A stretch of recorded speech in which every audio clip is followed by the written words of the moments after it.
where he's supposed to be the leader of that offensive line. Well, and it's funny because in that season, whenever the fans were apparently heckling Matt Stafford in the 2009 game where Raiola had words to the fans who were heckling Matt Stafford. And then following that season, Raiola was recipient of the Detroit Lions Good Guy Award. So I found that really interesting because God love them. Detroit fans are just, they've been beat down. And to have this guy who can't control his emotion, he's kind of like, as far as we know, a non-bullying Richie Incognito. It's just, he can't do anything right. He can't say anything right. He can't act right. Offensive linemen seem to have these very divisive personalities. Either they're big teddy bears or they're the people you love to hate. And Raiola is someone you'd love to hate. Incidentally, I compare his behavior to a toned-down Dominic and Sue, which is kind of ironic because they bang against each other in practice probably all day, every day. Mm-hmm. That's very true. That's a good point. I guess, I don't know. I'm ready for him to stop because that could have just been bad with the cheap shots and everything. And also bad is the story of Eric Berry. He was put on the non-football injury list for the Chiefs because they discovered a mass in his chest. It could be lymphoma. He went and saw a specialist this week. And the craziest part about it is that he was playing with this last week, last Thursday when the Chiefs lost in Oakland 24-20. Just how nuts is this? It's awful. I mean, you don't want to hear about anyone getting lymphoma, but whenever you follow anything closely and someone that you respect in that field could be affected by this condition, it's just awful. I don't know. I mean, just last year he befriended a leukemia patient, Bryce Eidson, and it's just ironic to me that he could be suffering from this ailment. It's not an ailment; it's a disease, and it's awful. And we're obviously wishing the best for Eric Berry. Hopefully, he can get his health back in order and get back on the field because he's a hell of a player.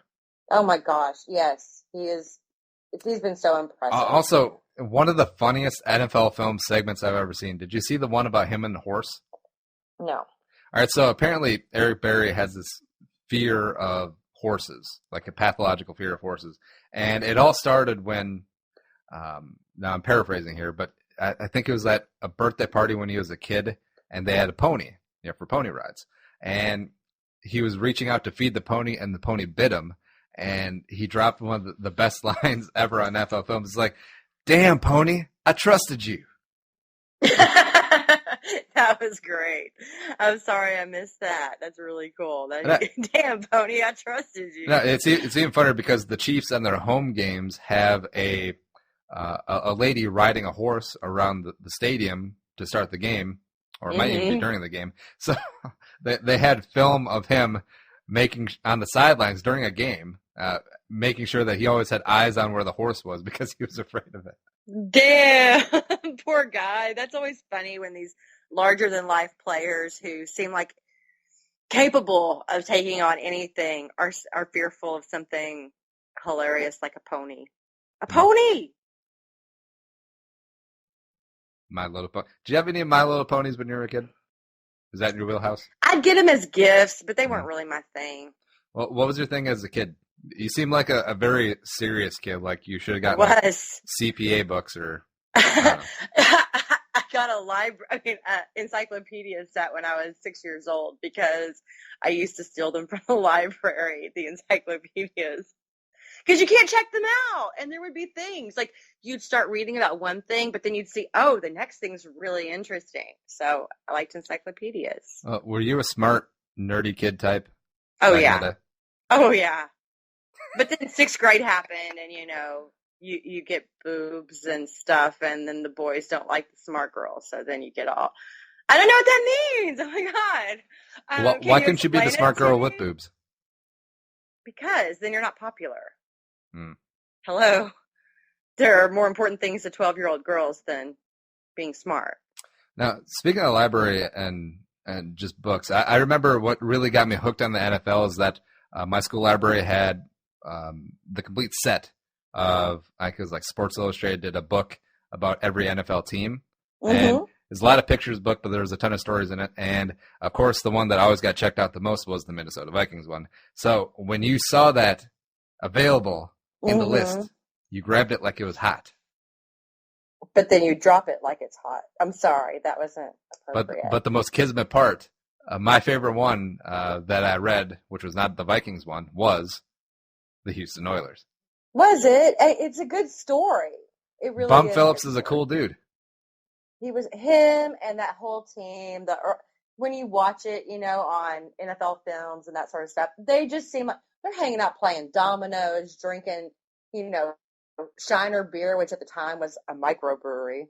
And they're just being normal Southern sort of guys, and they all just fit in with each other, and they're just fun. Yeah, I love Bum Phillips. He created a really good environment for a few years. Except for playoff games in Pittsburgh. Yeah, but Pittsburgh was pretty good. Let's not kid ourselves. It wasn't like they were some fly-by-night sort of team. Wow.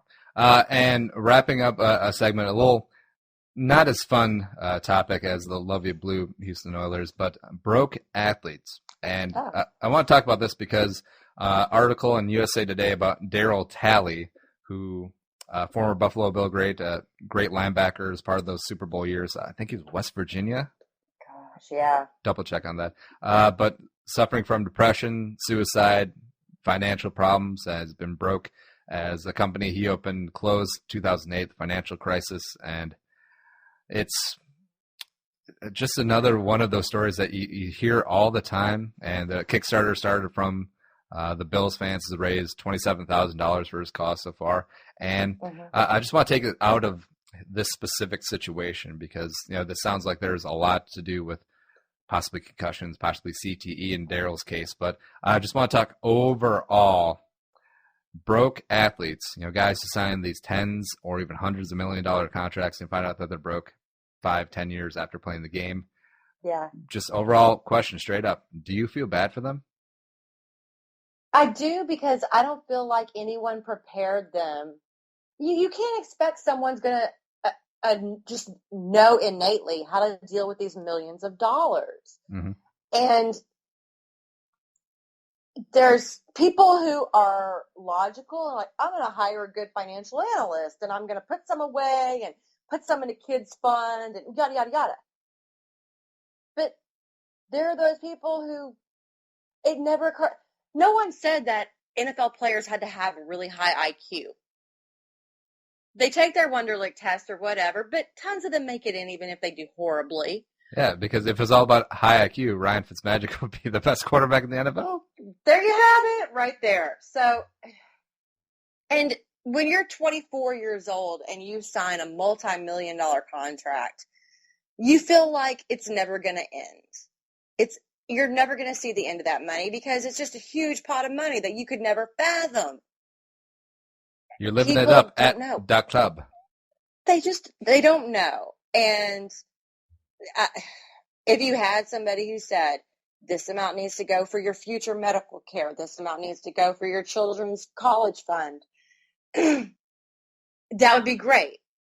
I think that the NFL could do a better job, probably. I don't know what they tell them now, but saying, hey, you guys each pay, 1% of your income into a fund for financial analysts. And you each get financial advice, and this person is going to tell you how to allocate your money so that you'll be taken care of in the long run.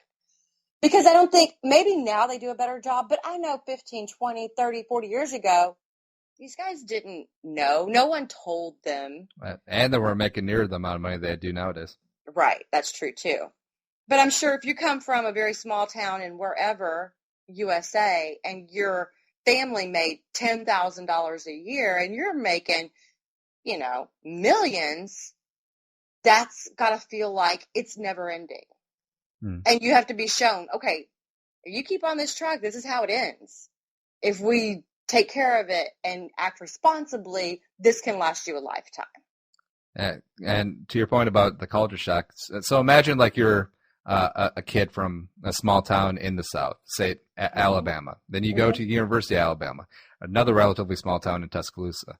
All of a sudden, you're a first-round pick drafted by the Jets or the Giants or San Francisco, where you're thrust into a big city, millions upon millions of dollars, and it's going to be huge. I mean, it's a nice problem to have, but it's still a problem. It is. And can you imagine you have 30 relatives who you see every holiday for your whole life, and they're a part of your life, and all of them come out of the woodwork and they want something from you. Oh, I got this great business idea for you, son. And, exactly. And because do you remember the 30 for 30 broke? Mm-hmm.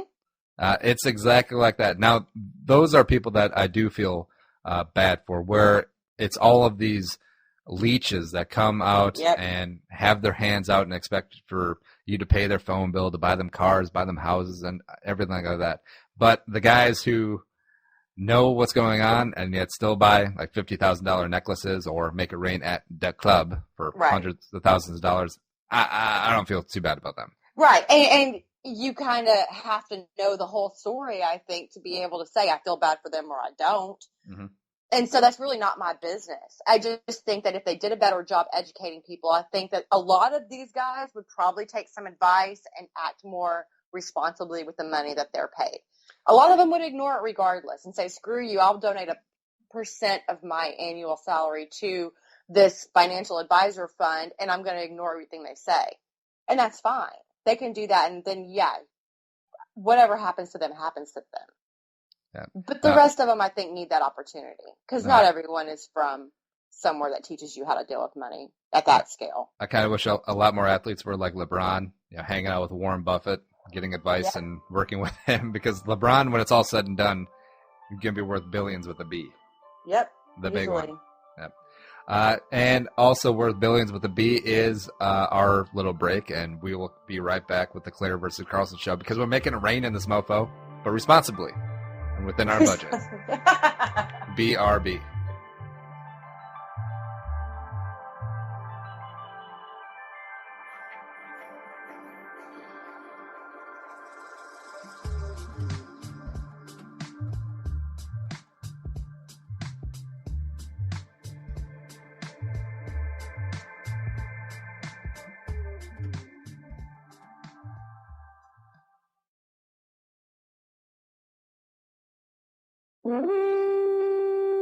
The Purple for the Win podcast is your one-stop shop for the team you hate that you love. That's right, dedicated to the pain and pleasure that is the Minnesota Vikings. You can find us on iTunes, Stitcher, YouTube for our weekly and bi-weekly mediocrity. And, of course, there's always purpleftw.com. Because, aside from nipple clamps and chains and whips, cheering for the Purple People Eaters is probably the most pleasurable pain you can experience on this planet. So come on in for the mediocre analysis and the more mediocre humor. PurpleFTW.com. That's right, PurpleFTW.com. Straight cash, homie.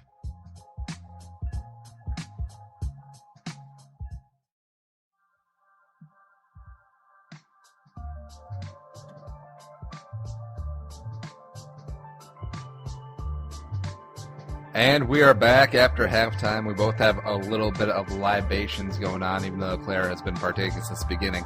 I have a crisp, seasonal Sam Adams White Christmas, which is very good, even though White Christmas sounds a little bit racist, a little bit honky-ish. Probably sell really great down in the South with you, Claire. But you finish off the rest of the Brute.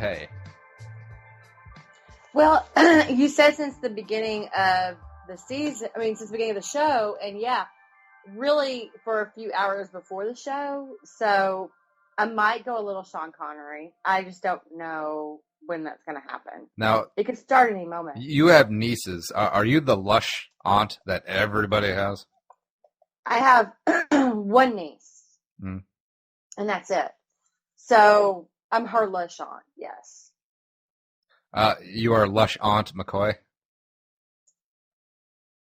Lush-Aunt Claire? Lush-Aunt McCoy. Oh, come on. That was pretty good. I didn't get it. Lush-Aunt. Oh, yeah, no. You can't see me right now. I'm doing the Johnny Manziel money hands signs. We'll get to Manziel in a little bit as he's going to come out with our pie in the sky trade ideas. But first, I want to talk about our fantasy teams, Claire. How